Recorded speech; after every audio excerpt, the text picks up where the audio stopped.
Hi எல்லோருக்கும் வணக்கம். நான் உங்கள் தோழி ரம்யா. இன்றைக்கி இந்த வீடியோவில் ஒரு ஆலியா கட் மேக்ஸி ட்ரெஸ் வந்து பார்க்கலாம். இதுக்கு பார்த்திங்கன்னா ஒயிட்டில் ஒரு மெட்டீரியல் வந்து வாங்கி கொடுத்துருக்காங்க. இந்த மெட்டீரியல் பார்த்திங்கன்னா 4 மீட்ரு வாங்கி கொடுத்துருக்காங்க. இதுக்கு வந்து லேஸும் வந்து ஒரு ரோலே வந்து அப்படியே வாங்கி கொடுத்துட்டாங்க. ஃபுல் ரோல் நமக்கு தேவையில்லை, இருந்தாலும் அப்படியே வந்து வாங்கி கொடுத்துருக்காங்க. இதுக்கு லைனிங் பார்த்திங்கன்னா 3 மீட்ரு வாங்கியிருக்கேன். இப்போ இது வந்து 34 சைஸ் உள்ள ஒரு மேக்ஸி ட்ரெஸ் தான். இப்போ இதை வந்து நான் லைனிங்கை 2ஆக மடிச்சுட்டு அப்படியே 4ஆக மடிச்சிருக்கேன். ஏன்னா பாடி சுற்றளவு கம்மி தானே, இதோட அகலம் வந்து எனக்கு கரெக்டாக இருக்குது 4ஆக மடித்து போடும்போது. அதனால் நான் அப்படியே வந்து 4ஆக வந்து மடிச்சுக்கிட்டேன். இப்போ முன்னாடி ஃப்ரண்ட் பீஸ்க்கு தேவையான ஹைட் வந்து நான் மார்க் பண்ணிவிட்டு கட் பண்ணிக்கிறேன். ஃபுல்லாகவே வந்து மார்க் பண்ணிக்கோங்க. 12 இன்ச் இல்லைனா 13 இன்ச்சு ஹைட்டை பொறுத்து வச்சுக்கலாம். இது ஆலியா கட் அப்படிங்கிறதுனால ஒரு 12.5 13 வச்சாவே நீட்டாக இருக்கும். ரொம்ப இறக்க வச்சிங்கனாலும் நல்லா இருக்காது.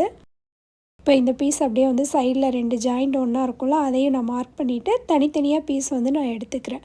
இந்த மாதிரி தனியாக எடுத்து தனித்தனியாக மடித்து போடும்போது நமக்கு ஃப்ரண்ட்டும் பேக்கும் கட் பண்ணுறதுக்கு ஈஸியாக இருக்கும். இல்லை ஒன்றாவே வச்சு கட் பண்ணுறதுனாலும் கட் பண்ணலாம். இப்போ இந்த மாதிரி எடுத்ததுக்கப்புறம் நான் கரெக்டாக வந்து ஒரே அளவுக்கு 2 பீஸையும் நான் வந்து மடித்து போட்டுக்கிறேன். இது வந்து கிரேப் லைனிங் அப்படிங்கிறதுனால நான் வந்துட்டு ஒரு பின் வச்சு பின் பண்ணியிருக்கேன், துணி வந்து நகராமல் இருக்கிறதுக்காக. இப்போ கரெக்டாக வந்து மேலேயும் ஒரு லைன் பண்ணிக்கலாம். ஷோல்ட்ரு மார்க் பண்ணுறதுக்கு முன்னாடி மேலேயும் வந்து ஹைட்டாக ஒரே அளவில் ஒரு மார்க் பண்ணிக்கோங்க. பண்ணிவிட்டு மேலேருந்து கீழே வரைக்கும் எவ்வளோ ஹைட் தேவையோ அந்த ஹைட் வந்து நான் மார்க் பண்ணிக்கிறேன். பண்ணிவிட்டு நான் எக்ஸ்ட்ரா தான் கிளாத் வந்து கட் பண்ணியிருக்கேன். கரெக்டாக வந்து கிளாத் கட் பண்ணல. இந்த மாதிரி எக்ஸ்ட்ரா கொஞ்சம் ஒரு இன்ச்சு கிளாத் வந்து எக்ஸ்ட்ரா கட் பண்ணிக்கோங்க. இப்போ பேக் நெக் வந்து நான் மார்க் பண்ணிக்கிறேன். இவங்க ரொம்ப ஒல்லியாக தான் இருப்பாங்க, இருந்தாலும் வந்து பேக் சைடு வந்து கொஞ்சம் நல்லா இறக்கமாக கேட்டிருக்காங்க. உங்களோட அளவுக்கு தகுந்த மாதிரி நீங்கள் பேக் நெக்கு ஃப்ரண்ட் நெக்கு வச்சுக்கலாம். இதுக்கு நார்மலாக வந்து ஒரு 5 இன்ச்சு 34 சைஸ்க்கு ஒரு 5 வச்சிங்கன்னா கரெக்டாக இருக்கும். 5க்கு மேலே பேக் சைடு இறக்க வைக்கிறீங்க அப்படின்னா கண்டிப்பாக வந்து நாட்டு வைக்கணும். நெக்கோட அகலம் பார்த்திங்கன்னா 2.5 இன்ச்சும், ஷோல்டரோட அகலம் வந்து 3 இன்ச்சு நான் வந்து வச்சுருக்கேன். நெக்கோட அகலம் வந்து உங்களுக்கு 3 இன்ச் வேணும், கொஞ்சம் அகலமாக தேவை அப்படின்னா கூட நீங்கள் வந்து 3 வந்து மார்க் பண்ணிக்கலாம். ஃப்ரண்ட் நெக்கு பேக் நெக்கு எல்லாமே வந்து உங்களோட விருப்பத்துக்கு தகுந்த மாதிரி வச்சுக்கோங்க. 5 இன்ச்சுக்கு மேலே வச்சிங்க, 5னா கரெக்டாக இருக்கும். 5க்கு மேலே வைக்கிறீங்க அப்படின்னா கஸ்டமர் கேட்குறதுக்கு தகுந்த மாதிரி நீங்கள் வச்சுக்கலாம். அதுக்கப்புறம் ஆம் ஹோல் வந்து மார்க் பண்ணிக்கலாம். ஆம் ஹோலும் நான் வந்து 6 இன்ச் வந்து மார்க் பண்ணியிருக்கேன். பண்ணிவிட்டு இது எல்லாத்தையுமே நம்ம ஜாயின் பண்ணிக்கலாம். உங்களோட பாடி சுற்றளவு வந்து 4ஆக வந்து டிவைட் பண்ணிக்கோங்க. எனக்கு 8 இன்ச் வருது. ஒரு 1/2 இன்ச் சேர்த்து நான் வந்து 9 இன்ச் மார்க் பண்ணிக்கிறேன். அதோட ஹிப் கிட்டையும் என்ன அளவோ அதை மார்க் பண்ணிக்கலாம். நான் வந்து ஒரு 7.5 இன்ச் மார்க் பண்ணிக்கிறேன். டாட் எல்லாம் சேர்த்து தான் நான் வந்து மார்க் பண்ணியிருக்கேன். டாட் நீங்கள் பிடிக்கிறீங்க அப்படின்னா அதுக்கு 1 இன்ச் விட்டுக்கோங்க. ஆம் ஹோல் வந்து இந்த மாதிரி வரைஞ்சிட்டு அதுக்கப்புறம் டேப் வந்து மெஷர் வச்சு பார்த்துக்கோங்க. டேப் வச்சு மேலேருந்து கீழே வரைக்கும் கரெக்டாக வந்து ஆம் ஹோல் சுற்றளவு கரெக்டாக இருக்கான்னு பார்த்துக்கோங்க. இப்படி பார்க்கும்போது 1/2 இன்ச் வந்து ஷோல்டருக்கு நீங்கள் மேலே அதிகமாக விட்டுருக்கணும். அதுவும் கரெக்டாக வர மாதிரி பார்த்து மார்க் பண்ணிக்கோங்க. அடுத்தது நம்ம வந்துட்டு இந்த லைன் பண்ணி இதை கட் பண்ணிக்கலாம். பண்ணிவிட்டு இப்போ இது ஆலியா கட் அப்படிங்கிறதுனால நம்ம வந்து ஃப்ரண்ட்டில் வந்து ஷேப் கொடுக்கணும் ஆலியா கட்டுக்காக. அதுக்காக நான் வந்து மார்க் பண்ணிக்கிறேன். ஆலியா கட் மேக்ஸிக்கு வந்து எப்போவுமே வந்து நெக்கு வந்து வி நெக் கொடுத்திங்கன்னா தான் நல்லாயிருக்கும். அது ஷார்ப்பாக வி கொடுக்காம நீங்கள் லைட்டாக கொஞ்சம் அப்படியே வளைச்ச மாதிரி கூட கொடுத்துக்கலாம். உங்கள் விருப்பத்துக்கு தகுந்த மாதிரி நீங்கள் வந்து நெக் வந்து மார்க் பண்ணிக்கோங்க. நான் ரொம்ப ஷார்ப்பாக வி கொடுக்கல, லைட்டாக வந்து அப்படியே வளைஞ்ச மாதிரி தான் நான் நெக் வந்து மார்க் பண்ணியிருக்கேன். பேக் நெக்கும் நம்ம வந்து மார்க் பண்ணி கட் பண்ணிக்கலாம். பேக் சைட் பார்த்திங்கன்னா ஒரு நல்ல அகலமான ஒரு ரவுண்ட் கழுத்து தான் வந்து கேட்டிருக்காங்க. நான் அதையும் வந்து மார்க் பண்ணிவிட்டு கட் பண்ணிக்கிறேன். என்னோடய சேனல் நீங்கள் இப்போ தான் ஃபஸ்ட் டைம் பார்க்குறீங்க அப்படின்னா ப்ளீஸ் சப்ஸ்கிரைப் பண்ணி சப்போர்ட் பண்ணுங்கள். பக்கத்தில் இருக்கிற பெல்லை கிளிக் பண்ணி ஆல் கொடுங்க. அப்போ தான் வந்து உங்களுக்கு நோட்டிஃபிகேஷன் வரும். நான் எப்போல்லாம் வீடியோ போடுறேனோ அப்போ நீங்கள் மிஸ் பண்ணாமல் வீடியோ வந்து பார்க்கலாம். இந்த வீடியோ உங்களுக்கு பிடிச்சிருக்கு அப்படின்னா மறக்காமல் ஒரு லைக்கும் பண்ணுங்கள். நம்மளோட வீடியோஸ் வந்து எந்த அளவுக்கு லைக் பண்ணியிருக்கீங்களோ அப்போ தான் வந்து அந்த வீடியோ அடுத்தவங்களுக்கும் போய் சேரும். நம்ம சொல்லித்தரது இன்னொருத்தவங்களுக்கு யூஸ்ஃபுல்லாக இருக்கும்ல, அதுக்காக தான். இப்போது ஃப்ரண்ட் நெக்கில் இருந்து நீங்கள் வந்து ஆலியா கட் கொடுக்கறதுக்காக மறுபடியும் நம்ம வந்து ஒரு 4 இன்ச்சு கீழே வந்து மார்க் பண்ணிக்கலாம். இது இப்போ நான் கொடுத்துருக்குற 4 இன்ச் வந்து 4 இன்ச்சு தான் கொடுக்கணும்னு கிடையாது. நீங்கள் வந்து உங்கள் விருப்பத்துக்கு தகுந்த மாதிரி இன்னும் மேலே ஏற்றி கூட கொடுக்கலாம், இல்லை இன்னும் கொஞ்சம் கீழே இறக்கி கூட கொடுக்கலாம். நீங்கள் எந்தளவுக்கு ஷேப்பாக வேணும்னு நினைக்கிறீங்களோ அந்தளவுக்கு நீங்கள் மேலே ஏற்றலாம். ரொம்ப எனக்கு ஷேப் வேண்டாம், நார்மலாக அந்த டிசைன் இருந்தால் போதும் அப்படின்னா நீங்கள் நல்லா கொஞ்சம் கீழே இறக்கி கூட கொடுத்துக்கோங்க. லைனிங் வந்து எப்படி நான் கட் பண்ணனோ அதே மாதிரியே வந்து மெயின் கிளாத்தும் 2ஆக மடித்து அப்படியே 4ஆக வந்து மடிச்சுட்டு நான் வந்து கட் பண்ணி எடுத்துட்டேன். அதுக்கப்புறம் பார்த்திங்கன்னா நான் வந்து ஸ்லீவ் வந்து கட் பண்ணுறேன். எதுக்குமே வந்து ஃபஸ்ட்டே நான் கிளாத் வந்து அளந்தெல்லாம் கட் பண்ணலை. ஃபஸ்ட்டு லைனிங் கட் பண்ணி எடுத்துக்கோங்க. அடுத்தது மெயின் க்ளாத்தோட ஒரு பகுதியிலேருந்து ஃபஸ்ட்டு ஃப்ரண்ட்டு பேக்கும் கட் பண்ணி எடுத்துருங்க. அதுக்கப்புறம் வந்து ஸ்லீவ் உங்களுக்கு எந்த அளவுக்கு தேவையோ அந்தளவுக்கு வந்து கட் பண்ணிவிட்டு மீதி இருக்கிற கிளாத்தை வந்து நம்ம அப்படியே வந்து ஃப்ரண்ட்டும் பேக்கும் நம்ம வந்து ட்ரெஸ்ஸுக்கு வந்து யூஸ் பண்ணிக்கலாம். 4 மீட்ரு எடுத்து கொடுத்துருக்காங்க. 4 மீட்டரே போதுமான அளவு தான். அதை வந்து நம்ம இந்த மாதிரி கட் பண்ணிக்கலாம். கட் பண்ணிவிட்டு மீதி இருக்கிற கிளாத் எல்லாத்தையும் வந்து இப்போ இருக்கிறத 2ஆக மடிச்சுக்கோங்க. மடிச்சுட்டு அதை கட் பண்ணிடுங்க. கட் பண்ணிவிட்டு எவ்வளோ தேவையோ அதை நம்ம வந்து அப்படியே வந்து வச்சுக்கலாம். நம்ம ஃப்ரண்ட்டில் வந்து ஆலியா கட் கொடுக்கறதுனால நம்ம தனித்தனியாக தான் வந்து கட் பண்ணி போடணும். ஒரே இதாக இப்படி 4ஆக வந்து மடிக்கக்கூடாது. இப்போ நம்ம ஃபஸ்ட்டு கட் பண்ணால் அந்த பீஸ் வந்து எடுத்துக்கலாம். பாடி பீஸ் வந்து எடுத்துக்கலாம். எடுத்துகிட்டு கரெக்டான அளவு வந்து நீங்கள் அளந்து பார்த்துக்கோங்க. இப்போ நம்ம அந்த ஆலியா கட்டுக்கு 4 இன்ச் கேப் விட்டு கட் பண்ணியிருந்தோம்ல, அந்த 4 இன்ச்லேருந்து கீழே வரைக்கும் எத்தனை இன்ச் இருக்குதுன்னு பார்த்துக்கோங்க. பார்த்துட்டு அந்த மேலே நம்ம 2ஆக மடித்து போட்டிருக்கோம்ல, அந்த கிளாத்துக்கு மேலேருந்து இப்போ நான் அந்த ஆலியா கட் கொடுக்குறக்காக எத்தனை இன்ச் தேவையோ அதை வந்து மார்க் பண்ணிக்கோங்க. இது வந்து ஃப்ரண்ட் பீஸில் மட்டும்தான் இந்த மாதிரி கட் பண்ணணும். பேக் சைட் பீஸில் வந்து இந்த மாதிரி கட் பண்ணக்கூடாது. இது மேலேருந்து நீங்கள் 4 இன்ச்லேருந்து லாஸ்ட்டாக அந்த துணியோட எட்ஜு முடியும் போது அப்படியே வந்து கிராஸாக வந்து கொண்டு வந்துடணும். ஃபுல்லாகவே வந்து நீங்கள் எத்தனை இன்ச்சு மேலேருந்து கீழே வரைக்கும் உங்களுக்கு தேவையோ அதை வந்து மார்க் பண்ணிடுங்க. பண்ணிவிட்டு மேலே வந்து ஒரு முக்கோண ஷேப்பில் இருந்து நம்ம அப்படியே வந்து கீழே வந்து கரெக்டான அளவு வந்து கட் பண்ணிக்கணும். இப்போ அடியில் பார்த்திங்கன்னா நான் பேக் சைடுக்கு தேவையான கிளாத்தும் நான் வந்து வச்சுருக்கேன். இப்போ ஃப்ரண்ட்டுக்கு எக்ஸ்ட்ரா கட் பண்ண அந்த கிளாத்தை வந்து மடித்து விட்டுட்டு கரெக்டாக நம்மளோட டாப்போட ஹைட் என்ன தேவையோ அதை வந்து பேக் சைடு கரெக்டான அளவு வச்சு கட் பண்ணி எடுத்துருங்க. இப்போ நம்ம வந்து கீழ் பீஸுக்கு தேவையான லைனிங் வந்து கட் பண்ணிடலாம். நீங்கள் மேலே வந்து பாடி பீஸ் கட் பண்ணது போக மீதி எவ்வளோ லைனிங் இருக்கோ, கைக்கு லைனிங் தேவை அப்படின்னா வச்சுக்கோங்க. இவங்க வந்து ஃபுல்லாக வந்து கை லாங் ஸ்லீவ் 22 இன்ச் கேட்டதுனால கைக்கு வந்து லைனிங் வேண்டான்னு சொல்லிட்டாங்க. நான் அதனால் வந்து கைக்கு லைனிங் இல்லாமல் தான் நான் கட் பண்ணியிருப்பேன். இப்போ மீதி இருக்கிற கிளாத்தை வந்து இந்த மாதிரி அப்படியே 4ஆக வந்து மடித்து போட்டுக்கோங்க. போட்டுட்டு மேலே வந்து இடுப்பு ஹிப் சைஸ் வந்து கரெக்டாக மார்க் பண்ணிவிட்டு, கரெக்டாங்கிறத விட 1 இன்ச் 2 இன்ச் எக்ஸ்ட்ரா கூட வச்சு மார்க் பண்ணிக்கோங்க. பண்ணினதுக்கப்புறம் நம்ம அந்த ஜாயின் பண்ணும்போது இடையில ஒரு 2 ஃப்ளீட் கூட கொடுத்துக்கலாம். அதுக்கப்புறம் வந்து சைடில் மேலே மட்டும் ஹிப்பு மட்டும் கரெக்டாக மார்க் பண்ணிவிட்டு கீழே அந்த லைனிங் எட்ஜ் எங்கே முடியுதோ அதை அப்படியே கிராஸாக கொண்டு வந்து கட் பண்ணிடுங்க. கிராஸாக கட் பண்ணும்போது அப்படியே நேராக இல்லாமல் லைட்டாக ஒரு வளைவு கொடுத்து கட் பண்ணி எடுத்துருங்க. முன்பக்க லைனிங் மட்டும் மெயின் கிளாத்தில் நம்ம எத்தனை இன்ச்சு மேலே கிராஸாக கொடுத்து கட் பண்ணணுமோ அதே மாதிரி லைனிங்லேயும் வந்து கட் பண்ணணும். இதே மாதிரி தான் நம்மளை வந்து ஸ்டிச் பண்ண சொல்லியிருக்காங்க. இதை பார்த்துட்டு தான் அவங்க வந்து மெட்டீரியலே வாங்கிட்டு வந்து கொடுத்தாங்க. இதில் வந்து கொஞ்சம் கிளாத் அதிகமாக யூஸ் பண்ணியிருப்பாங்க. அவங்க வந்து ரெஃபரன்ஸ் பிக் வந்து அனுப்பிச்சிருந்தாங்கல்ல, அதில் வந்து கிளாத் கொஞ்சம் அதிகமாக யூஸ் பண்ணியிருப்பாங்க. நம்ம வந்து கொஞ்சம் கம்மியாக தான் எடுத்திருக்கோம். 4 மீட்ரு தான் எடுத்திருக்கோம். ஸ்லீவ் வந்து லாங் ஸ்லீவ் அப்படிங்கிறதுனால கீழே வந்து ஒரு 1/2 இன்ச்சுக்கு மட்டும் மடித்து அப்படியே ஒரே தையல் வந்து போட்டிருக்கேன். இப்போ லைனிங்கை வந்து மேலே வச்சு மெயின் கிளாத்தோட மேலே வச்சு அப்படியே நான் திருப்பிக்கிறேன். ஏன்னா இது நெக்குக்கு வந்து நம்ம லேஸ் வந்து கொடுக்க போகிறோம். இல்லை அப்படின்னா கண்டிப்பாக கேன்வாஸ் கொடுக்கணும். ஏன்னா இது வந்து கிளாத் வந்து ரொம்ப சாஃப்டான கிளாத் அப்படிங்கிறதுனால அப்படியே அடித்து திருப்பினா கரெக்டாக வராது. கேன்வாஸ் கொடுத்தா தான் அந்த நெக்கோட ஃபினிஷிங் வந்து நல்லாயிருக்கும். ஆலியா கட்டு நீங்கள் வந்து ஸ்டிச் பண்ணுறீங்க அப்படின்னா கண்டிப்பாக வந்து நெக்குக்கு ஒரு லேஸ் இல்லைன்னா பைப்பிங் ஏதாவது கொடுத்தா தான் நல்லாயிருக்கும். இப்போ நான் வந்து இந்த நெக்லேருந்து சென்ட்ரு வந்து மார்க் பண்ணிக்கிறேன். இதில் வந்து ஒரு ரெடிமேட் கப் வந்து அட்டாச் பண்ண போகிறோம். அதனால் இந்த நெக்கில் இருந்து கரெக்டாக சென்ட்ரு மார்க் பண்ணிவிட்டு அதோட அகலத்தை வந்து பாடி சுற்றளவுக்கு தகுந்த மாதிரி நீங்கள் வந்து அந்த ஜஸ்ட்டோட அளவு வந்து மார்க் பண்ணிக்கோங்க.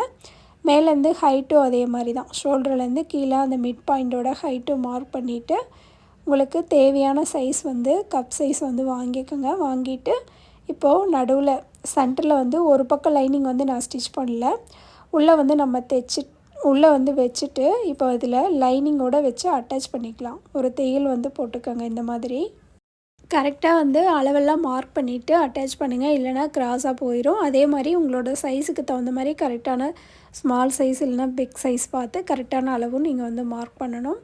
இந்த மாதிரி 2 சைடுமே வந்து லைனிங் மேலே மட்டும் தையல் வர மாதிரி வச்சுருங்க. மெயின் கிளாத்துக்கு மேலே வந்து தையல் வந்து வரக்கூடாது. அதுக்கப்புறம் நம்ம சைடில் இருக்கிற லைனிங் எல்லாமே அட்டாச் பண்ணிக்கலாம். பண்ணிட்டோம்னா அவ்வளோதான் முடிஞ்சுது. இப்போ வந்து கீழேயும் நான் வந்து தையல் வந்து போட்டுக்கிறேன். போட்டுட்டு எக்ஸ்ட்ரா இருக்கிற லைனிங் எல்லாமே நான் வந்து கட் பண்ணிக்கிறேன். ஃப்ரண்ட் நெக்குக்கு பார்த்திங்கன்னா நம்ம கேன்வாஸ் வந்து கொடுக்கல. பேக் சைடு வந்து நம்ம லேஸ் எதுவும் கொடுக்காதனால கேன்வாஸ் வந்து கொடுக்க போகிறேன். தேவையான அளவு கேன்வாஸ் எடுத்துகிட்டு பேக் சைடு நெக்கில் வந்து அப்படியே வச்சு அட்டாச் பண்ணிக்கிறேன். இது ரெண்டும் ஒயிட் கிளாத் அப்படிங்கிறதுனால நான் எக்ஸ்ட்ரா கிளாத்தில் வந்து கேன்வாஸில் அட்டாச் பண்ணலை. அப்படியே லைனிங்லேயே வச்சு நான் தைச்சிக்கிறேன். தைச்சதுக்கப்புறமா பேக் சைடு திருப்பி எக்ஸ்ட்ரா இருக்கிற கிளாத்தெல்லாம் கட் பண்ணி விட்டுட்டு லைனிங்கோட கீழேயும் வந்து ஒரு தையல் வந்து போட்டுக்கிறேன். இப்போது நம்ம மெயின் கிளாத்தில் வச்சு அப்படியே வந்து அடித்து வந்து திருப்பிக்கலாம். இந்த மாதிரி கேன்வாஸ் வந்து உங்கள்கிட்ட இல்லை அப்படின்னா நீங்கள் வந்துட்டு கழுத்துக்கு வந்து லைனிங் எக்ஸ்ட்ரா லைனிங் நம்ம கட் பண்ணது போக மீதி லைனிங் இருக்கும்ல, அந்த லைனிங்கை கூட நம்ம வந்து கழுத்து வந்து ஸ்டிப்பாக இருக்கிறதுக்காக யூஸ் பண்ணிக்கலாம். கேன்வாஸ் இல்லை அப்படின்னா நீங்கள் வந்து நார்மல் லைனிங்லேயே இந்த மாதிரி ஸ்டிச் பண்ணிக்கலாம். இப்போ வந்து நம்ம அடித்து தைச்சதுக்கப்புறமா திருப்பி நான் வந்து லைனிங் பக்கமாக ஒரு தையல் போட்டுட்டு அதுக்கப்புறம் நான் வந்து திருப்பி அதுக்கப்புறம் மேலே வந்து ஒரு படிமான தையல் வந்து போட்டுறேன். இப்போ வந்து பேக் பீஸ் வந்து நான் ரெடி பண்ணி எடுத்து வச்சுட்டேன். தையல்லாம் போட்டு ரெடி பண்ணிவிட்டேன். இப்போ ஃப்ரண்ட்டில் நம்ம வந்து லேஸ் வந்து அட்டாச் பண்ணிக்கலாம். இப்போ நெக்குக்கு வந்து இவ்வளோ பெரிய லேஸ் வந்து கொடுத்தா நல்லா இருக்காது. மடித்தாலும் அந்த ஷேப் வந்து கொஞ்சம் வெளியில் தெரிகிற மாதிரி இருக்குது. அதனால் நான் வந்து அந்த முக்கோண ஷேப்பில் இருந்ததை மட்டும் நான் கட் பண்ணி விட்டுட்டேன். நெக்குக்கு மட்டும்தான் நான் கட் பண்ணியிருக்கேன். இந்த மாதிரி பெரிய லேஸ் வாங்குறீங்க அப்படின்னா நெக்குக்கு நீங்கள் இவ்வளோ பெருசு தேவையில்லைன்னா கூட கட் பண்ணிக்கலாம். கட் பண்ணிவிட்டு கொஞ்சம் சைடில் இருக்கிறத வந்து அப்படியே நம்ம வந்து மடித்து வந்து தைச்சிக்கலாம். இந்த லேஸ் பார்த்திங்கன்னா நல்ல ஒரு ஹெவியான ஜமிக்கி ஒர்க் வச்ச மாதிரி தான் வாங்கிட்டு வந்திருந்தாங்க.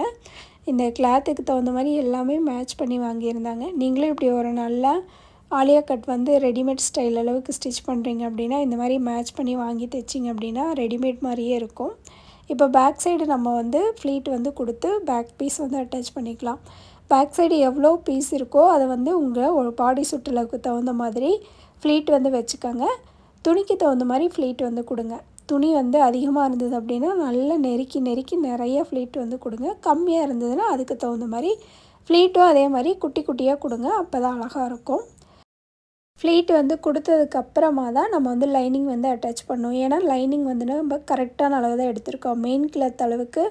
மெயின் கிளாத்தில் பார்த்திங்கன்னா இப்போ ஒரு 1.5 metre 2 metre back side attach பண்ணுறீங்கன்னா அந்தளவுக்கு நம்ம வந்து லைனிங் எடுக்கலை. அதனால் பேக் சைடில் லைனிங்கில் மெயின் கிளாத்து வச்சு ஃப்ளீட்டெல்லாம் கொடுத்ததுக்கப்புறம் லைனிங்கை வந்து நம்ம கரெக்டான அளவு கட் பண்ணியிருக்கனால அப்படியே நீங்கள் வந்து அட்டாச் பண்ணிக்கலாம். இப்போ ஃப்ரண்ட்டில் வந்துட்டு நம்ம அந்த முக்கோண ஷேப் வந்து கட் பண்ணியிருந்தோம். அந்த முக்கோணத்தில் சென்ட்ரு பகுதியிலேருந்து இந்த சைடு ரைட் சைடு ஒரு பக்கம் ஃப்ளீட் வச்சுட்டு அப்படியே லெஃப்ட் சைடு ஒரு பக்கம் ஃப்ளீட் வச்சு அந்த மாதிரி வந்து வச்சுக்கோங்க. இதுவுமே வந்து நீங்கள் பாடி சுற்றளவுக்கு தகுந்த மாதிரி பார்த்து வந்து ஃப்ளீட் வந்து கொடுத்துக்கோங்க. இப்போ இதை வந்து நம்ம பேக் சைடுக்கு வந்து என்ன பண்ணோம், துணியில் வச்சு அப்படியே ஃப்ளீட் வந்து கொடுத்தோம். ஃப்ரண்ட்டுக்கு வந்து நம்ம ஃப்ளீட் கொடுத்ததுக்கப்புறம் தான் வந்து மெயின் கிளாத்லேயே அட்டாச் பண்ணுறோம். இப்போ அதே மாதிரி ஃப்ரண்ட் பீஸில் நம்ம பாடியோட ஃப்ரண்ட் பீஸ் இருக்குல்ல, அதுலேயும் சென்டரில் இருந்து இந்த கடைசி வரைக்கும் அந்த சைடு வரைக்கும் அப்படி வந்து ஜாயின் பண்ணிக்கோங்க. இந்த மாதிரி ஜாயின் பண்ணும்போது எக்ஸ்ட்ரா கிளாத் இருக்குது அப்படின்னா 1-2 ஃப்ளீட் வந்து நீங்கள் அதுக்கப்புறம் வந்து கொடுத்துக்கலாம். இப்படி தான் இருக்கும் ஃப்ரண்ட்டில். அதே மாதிரியே பேக் சைடு நம்ம எப்படி வந்து மெயின் கிளாத் அட்டாச் ஃப்ளீட் வச்சு அட்டாச் பண்ணதுக்கப்புறம் லைனிங் அட்டாச் பண்ணணும். இதுலேயும் அதே மாதிரி தான். அதுக்கப்புறமா தான் நீங்கள் வந்து லைனிங்கை வந்து அட்டாச் பண்ணணும். முன்பக்கம் நீங்கள் தைக்கும்போது மட்டும் கொஞ்சம் பொறுமையாக நிறுத்தி தைங்க. பேக் சைடு வந்து தைக்கிறது ரொம்ப ஈஸி. நார்மல் ஃப்ளீட்டு தான் கொடுக்க போகிறோம். ஃப்ரண்ட்டில் வந்து கொஞ்சம் உங்களுக்கு அந்த ஷேப் கொடுக்கறதுனால கஷ்டமாக இருக்கும். அப்படி கரெக்டாக வரல அப்படின்னா அந்த ஸ்டார்ட் பண்ணுற இடத்துல ஒரு அர்க்கத் பண்ணிடுங்க. அப்போ தான் வந்து ஃப்ளீட் வந்து விரிஞ்சு கொடுக்கும். அப்போ உங்களுக்கு ஈஸியாக இருக்கும். இப்போ லைனிங் எல்லாமே அட்டாச் பண்ணதுக்கப்புறம் கடைசியாக தான் நம்ம வந்து லேஸ் வந்து கொடுக்கணும். லேஸ் கொடுக்கும்போதும் அதே மாதிரி பார்த்து வந்து கொடுங்க. கரெக்டாக அந்த சுருக்கமெல்லாம் அழகாக அந்த ஃப்ளீட்டெல்லாம் எடுத்து விட்டு கொடுக்கணும். நீங்கள் அப்படியே ஸ்பீடாக அடிச்சிட்டிங்க அப்படின்னா ஃப்ளீட்டெல்லாம் மடங்கிடும். அதனால் அதுக்கு தகுந்த மாதிரி பார்த்து நீட்டாக வந்து லேஸ் வந்து கொடுத்துக்காங்க.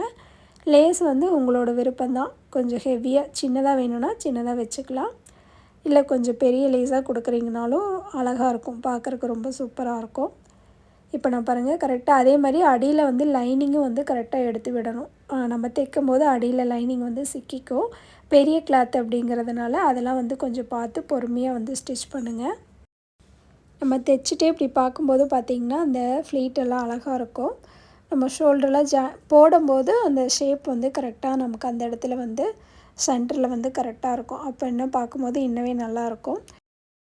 இப்போ ஷோல்ட்ரு வந்து அட்டாச் பண்ணிக்கலாம். ஷோல்ட்ரு அட்டாச் பண்ணி முடிச்சுட்டு ஸ்லீவும் வந்து நான் அப்படியே அட்டாச் பண்ணிடுறேன். ஸ்லீவ் அட்டாச் பண்ணுறதை நான் இதில் காட்டலை, வீடியோ ரொம்ப லென்த்தாக போயிட்டுருக்கு. நார்மலாக வந்து ஸ்லீவ் அட்டாச் பண்ணுற மாதிரி பண்ணிக்கோங்க. பண்ணிவிட்டு மேலே வந்து நம்ம ஸ்லீவ்லேருந்து ஜாயின் பண்ணிக்கலாம். இதே மாதிரி கரெக்டாக வந்து பாடி லூஸ் வந்து கரெக்டாக மார்க் பண்ணியிருப்பீங்க. பண்ணிவிட்டு அந்த ஹிப்பில் இருந்து கீழே வந்து ஒரு 2 இன்ச்சில் கொண்டு வந்து நிறுத்திக்கோங்க. நிறுத்திட்டு மறுபடியும் வந்து நீங்கள் 2 தையலோ 3 தையலோ எத்தனை வேணுமோ போட்டுக்கலாம். ஆனால் அந்த ஹிப்பிட்ட நிறுத்தும் போது தையல் வந்து தனித்தனியாக போகக்கூடாது, ஒன்று மேலே ஒன்று கரெக்டாக இருக்கணும். சைடில் கொஞ்சம் எக்ஸ்ட்ரா இருக்கிற கிளாத்தையும் கட் பண்ணி விட்டுருங்க. அதுக்கப்புறமா நம்ம வந்து பீஸை வந்து ஓப்பன் பண்ணிவிட்டு லைனிங்கை தனியாக எடுத்துகிட்டு மெயின் கிளாத்தை வந்து அட்டாச் பண்ணிக்கலாம். எந்த இடத்துல வந்து ஹிப்புக்கிட்ட கொண்டு வந்து நிறுத்தினீங்களோ அந்த இடத்துலேருந்து கரெக்டாக தையல் வந்து போடுங்க. மெயின் கிளாத்தில் அதுக்கப்புறம் லைனிங்கில் வந்து தைக்கணும். மெயின் கிளாத்தை வந்து உள்பக்கமாக தள்ளி விட்டுட்டு அதுக்கப்புறம் லைனிங்கில் வந்து போடணும். நம்ம போட்டுட்டு ஓப்பன் பண்ணி வெளிப்பக்கம் பார்க்கும்போது பார்த்திங்கன்னா நீட்டாக இருக்கணும், சுருக்கம் இல்லாமல் இருக்கணும். லைனிங்கும் மெயின் கிளாத்தும் நான் இப்போ மடிச்சிருக்கேன் பாருங்கள், அந்தளவுக்கு மடிச்சுக்கிறேன். மடித்ததுக்கப்புறமா இதுக்கு மேலே வந்து நான் லேஸ் வந்து வச்சு தையல் வந்து போட்டுக்கிறேன். லேஸ் வந்து ஃபஸ்ட்டு நான் ஒரு லைன் தான் வச்சுருந்தேன். அதுக்கப்புறம் பார்த்திங்கன்னா எக்ஸ்ட்ரா லேஸ் நிறையா இருந்ததுனால மறுபடியும் நான் இன்னொரு லைனும் வந்து வச்சுட்டேன். இப்போ வரப்போகிற தீபாவளிக்கு உங்களுக்கு நீங்களே வந்து இந்த மாதிரி கிளாத் வாங்கி சூப்பராக நீங்கள் உங்களுக்கு பிடிச்ச மாதிரி ஒரு டிசைன் வந்து பண்ணிக்கலாம். கண்டிப்பாக இந்த வீடியோ உங்களுக்கு பிடிச்சிருக்குன்னு நினைக்கிறேன். வீடியோ பிடிச்சிருந்தா வீடியோவுக்கு மறக்காமல் ஒரு லைக் பண்ணிடுங்க. புதுசாக இருந்தீங்க அப்படின்னா ப்ளீஸ் சப்ஸ்கிரைப் பண்ணி சப்போர்ட் பண்ணுங்கள். நெக்ஸ்ட் வந்து சூப்பரான ஒரு வீடியோவோட நான் வந்து உங்களை மீட் பண்ணுறேன். Thank you friends.